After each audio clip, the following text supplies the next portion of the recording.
Olha só que legal, pelo menos 250 adolescentes baianos vão participar de uma iniciativa que vai levar 80 brasileiros para intercâmbio de 10 dias em Portugal. É a 5ª edição do projeto Era Uma Vez Brasil, que tem este ano como tema central, o processo de colonização do Brasil e os principais impactos das transformações impostas pelos portugueses na vida de pessoas invisibilizadas pela história clássica, especialmente no período em que a corte esteve em solo brasileiro. Na Bahia, são 250 estudantes que participam dessa fase decisiva do projeto para a seleção dos alunos intercambistas. A gente fala mais sobre o assunto e recebe agora a realizadora e porta-voz do projeto, Marici Vila, também nossa convidada no Isso é Bahia. Muito obrigado por aceitar nosso convite, seja bem-vinda. Bom dia, Marici. Obrigada, bom dia a todos, a todas. Prazer estar aqui. Então, 250 estudantes, no caso aqui da Bahia, e o que eles têm que fazer agora? Vão ser exigidos em que nível, em que áreas, quais as tarefas que eles têm para frente para, quem sabe, conseguir uma dessas vagas e viajar para Portugal? Bom, o projeto, são 4 etapas do projeto, né? Então, a primeira, participaram cerca de 700 alunos, que foi uma proposta para o desenvolvimento de uma história em quadrinhos. Então, dessa primeira etapa que surgiram esses 250 alunos que agora, né, estão participando da etapa 2, que é a etapa campus, que a gente chama. E nessa etapa campus, eles participam de oficinas de audiovisual. Então, a intenção é que ao final dessa semana, né, são 7 dias que a gente convive com eles, se relaciona, enfim, tem oficinas, tem vivências, e a gente, no final delas, eles desenvolvem 4 curtas-metragens. Então, como produto final, né, como resultado final artístico dessa semana, eles desenvolvem esses curtas, e com a temática de trabalhar a história do Brasil. Então, essa semana a gente vai visitar o Quilombo do Quingoma, em Lauro de Freitas. É muito importante para o nosso processo histórico, né, que tem a ver com a nossa temática, né. Quem são essas pessoas inviabilizadas, quem são essas pessoas invisíveis, né, e apagadas pela nossa história, né? Quais são as histórias que a história não conta, né? Então, a gente pega esse recorte e a gente se aprofunda nessa pesquisa para que os alunos, então, despertem, né, para esse impacto da nossa colonização, esse impacto real, que tem reflexo, enfim, no nosso presente, no nosso dia a dia hoje. Quer dizer, muito mais do que oferecer esse intercâmbio, é uma injeção de conscientização também, não é? Sobre o processo de colonização aqui do Brasil. Exatamente. Eu costumo dizer que a matéria de história é uma das mais importantes que a gente tem na escola, né? É a única matéria que te desperta para você se conhecer como pessoa, como cidadão, enfim, né, como parte desse país, desse mundo. Então, é esse senso crítico, enfim, essa conscientização que a gente tenta trazer para esses jovens durante todas as etapas, né? A etapa 1 já foi um processo, e eu creio que, assim, não só os que passaram, porque infelizmente a gente só tem essas vagas para essa segunda etapa, mas quem já participou desenvolvendo essa história em quadrinhos, já teve contato, já teve esse debate em sala de aula, né? Que é exatamente isso que a gente queria trazer, esse ponto. Então, a gente já teve esse impacto nessa vida desses jovens nesse primeiro momento. Agora, no segundo, a gente se aprofunda mais ainda, porque agora a gente coloca eles em contato com essas pessoas, né? Com os povos originários. Então, por exemplo, no Quilombo do Quingoma, a gente tem uma reserva indígena também, dos Funiô. Então, é importante que eles também tenham contato com esses indígenas, com esses quilombolas, que eles conversem, que eles escutem, que eles ouçam essas histórias, e aí absorvam tudo isso e comecem a desenvolver, né, a analisar essa história a partir dessa perspectiva. Então, isso é muito importante, essa conscientização é fundamental para essa juventude que está vindo, enfim, para a gente, né? claro, a gente que já passou pelo processo de escolarização, mas que a gente ainda está num Brasil que a gente tem uma dificuldade, né, para entender o que acontece hoje, né, a gente ainda tem que discutir o racismo, a gente ainda tem que falar de tantas coisas que a gente já poderia estar tão à frente se isso já fosse tratado na escola, né.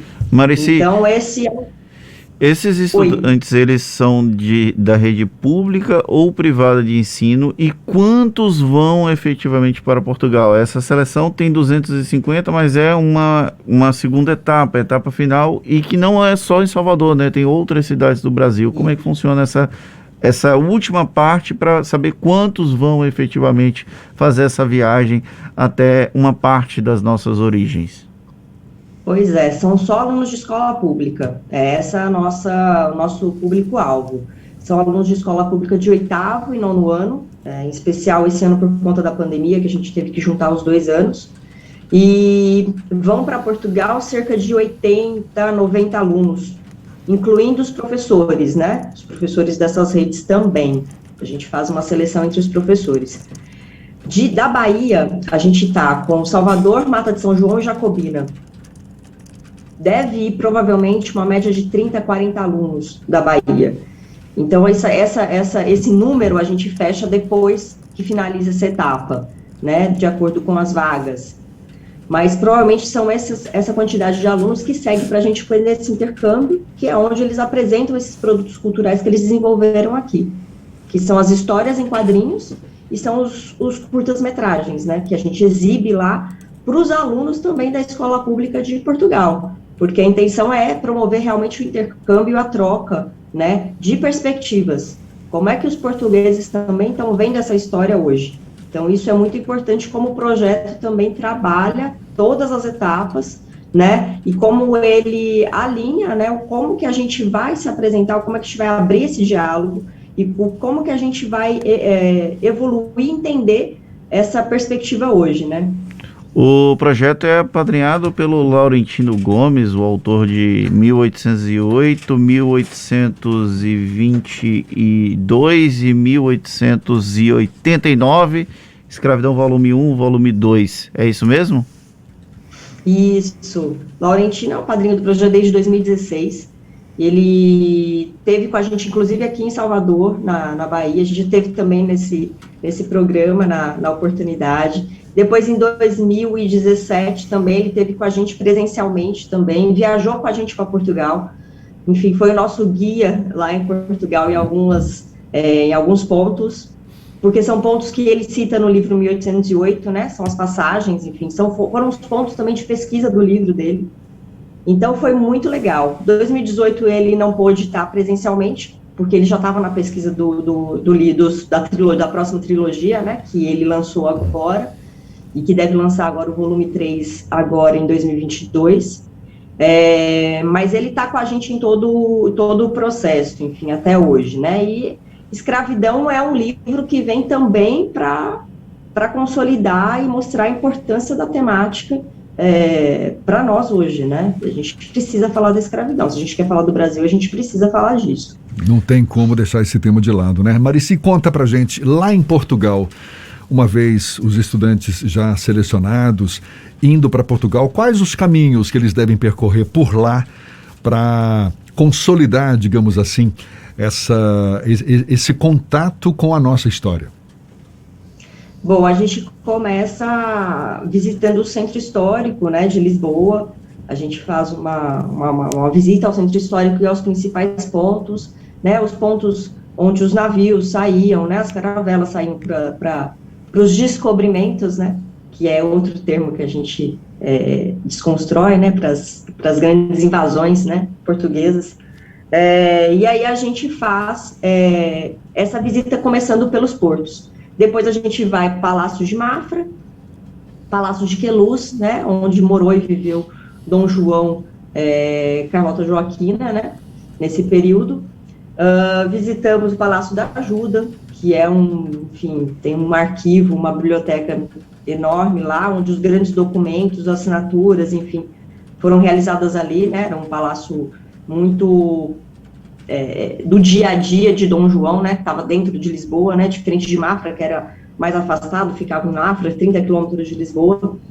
E depois a gente percorre outros centros históricos, a Biblioteca Nacional, a gente faz a entrega do nosso livro na Biblioteca Nacional. Então, desde 2016, eles têm arquivos, né, tem exemplares dos nossos livros lá. Então, para os alunos, isso é muito importante. Imagina, para o currículo deles ser autor de uma HQ que está lá registrada na Biblioteca Nacional. Então, a gente faz esse caminho pelos principais pontos, né, do nosso processo histórico. E depois a gente visita essas escolas também, finalizando, então, com o contexto, né, atual, né, como é que eles enxergam isso e como eles trabalham isso dentro da história, né, do currículo escolar português. Marici, então, são esses pontos que a gente faz em Lisboa. Como você é uma das porta-vozes e tem contato com o programa, quais as grandes diferenças, qual a grande diferença, talvez, entre a percepção que os estudantes brasileiros têm de Portugal e que os estudantes portugueses têm do Brasil? Dos estudantes brasileiros para Portugal, a gente ainda tem aquela visão, né, de ser algo muito superior, né, que eles estão muito à frente da gente. Então, eu acho que a gente tenta desconstruir isso com os alunos, né, essa coisa da igualdade, né, de que a gente está indo lá, sim, eles estão à frente em outros aspectos, em vários outros. Acho que a gente pode falar, principalmente em termos de cidadania, né, de como eles participam da vida ativa do país. Eu acho que isso é um ponto massa de se destacar.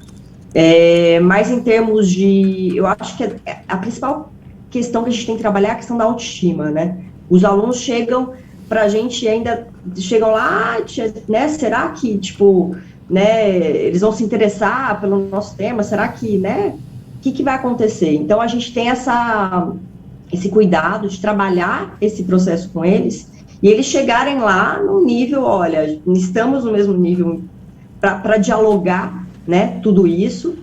O que a gente entende da história é a partir desse ponto, e aí vamos conversar. Então, quando a partir do momento da primeira pisada numa escola, e que eles têm esse contato com os portugueses, eles percebem que aí, tipo, a surpresa é dos portugueses com a gente. Aí eles falam, uau, né, tipo, que massa, vocês fazem tudo isso no Brasil, a gente não sabia, né? E ainda os portugueses têm aquela visão nossa ainda muito arcaica, né? E ainda o que a televisão vende, né? Ainda muito desvalorizada. Então, assim, quando eles percebem que eles estão em pé de igualdade de diálogo, intelectualmente falando, enfim, a gente é capaz de conversar sobre tudo.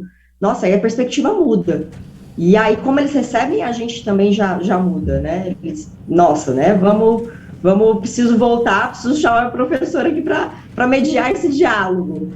E aí o assunto corre, enfim. Então, isso é muito importante. São jovens a gente está falando de jovens de 13 anos, né? 14 anos, são muito jovens ainda. Eu fico imaginando. E jovens de região periférica. Então, assim, que nunca saiu de Salvador.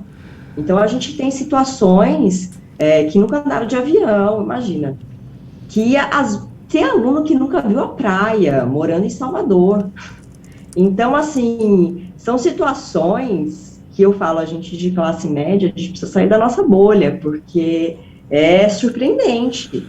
Certamente. A gente está no Brasil, que é um país gigantesco, né? Parabéns, então, parabéns pela iniciativa, viu? É um projeto fantástico, fico imaginando aqui a riqueza de experiência, não é, para todos esses participantes, uma desconstrução para os dois lados, como você bem mesma destacou, não é? Tanto para os brasileiros que vão para lá, como para os portugueses que vão ter esse contato com os nossos brasileiros. Marici, muito obrigado, parabéns aí pelo projeto, está em sua 4ª edição, me parece, não é isso? E que seja aí bem sucedido essa nova etapa agora, né, com a seleção dos que estarão viajando para Portugal. E muito obrigado pela sua disponibilidade. Marici Vila, realizadora e porta-voz desse projeto Era Uma Vez Brasil. 250 adolescentes baianos estão participando agora dessa etapa que vai estar selecionando, por fim, os felizardos para esse intercâmbio lá em Portugal. Muito obrigado mais uma vez, um bom dia e até uma próxima, Marici. Obrigada, agradeço a oportunidade. Bom dia. Agora, 8h44 aqui na Tarde FM.